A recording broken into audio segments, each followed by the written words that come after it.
We actually ran a story in our newscast regarding an altercation between contractors, and one of those contractors might not be licensed, and that's a problem we're having here in the Panhandle. Did you want to touch on that? Yes, and there's a lot of different consequences to the unlicensed contractor activity that we're seeing here. And you know, with a storm, you get the good, the bad, and the ugly. And some of the ugly we're seeing is unlicensed contractors coming here into town and trying to take advantage of innocent homeowners who are trying to deal with a difficult situation.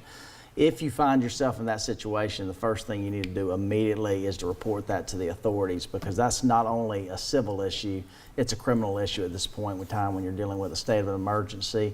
And and we have a task force here that they're heading up, and they're going after that very severely.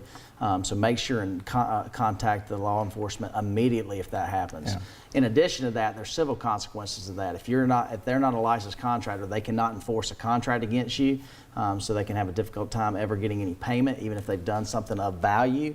They shouldn't have been doing it. It's outside of the scope of the work that they're entitled to do, so they don't have an entitlement to payment, and they can have issues such as owing you damages they've done on top of attorney's fees and other penalties that come because there's consequences to trying to do that work. So it's very important, if you find yourself in that situation, to first contact law enforcement and then get yourself a good attorney, because you want to make sure and do not pay that person any more money, and you want to make sure and try to get back what you have as soon as possible. And they are getting tricky. There are some that do give you a license number, but if you look it up, it's not their license. But you can always look it up. You can go to state of Florida, you can look that up, confirm who they are, do your homework. If you're going to be paying thousands of dollars to someone, make sure you know who you're paying it to. I mean, just don't give it away, because you know you've worked hard to pay for those premiums.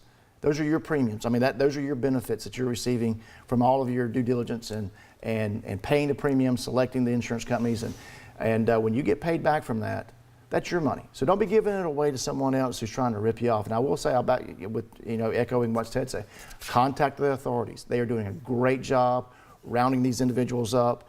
Kelly, you guys are putting it out there on the news. Oh yeah, well they're doing the work. We're just reporting it. So they're doing a really good job. They're being really aggressive with it, and they should be. I mean, nobody wants to be taken advantage of. Everybody that's sitting at this table tonight has sustained some type of effect from, or endured some type of effect from Hurricane Michael, and we're all living through it, rebuilding our lives as well. And we're in your shoes. We understand what it's like.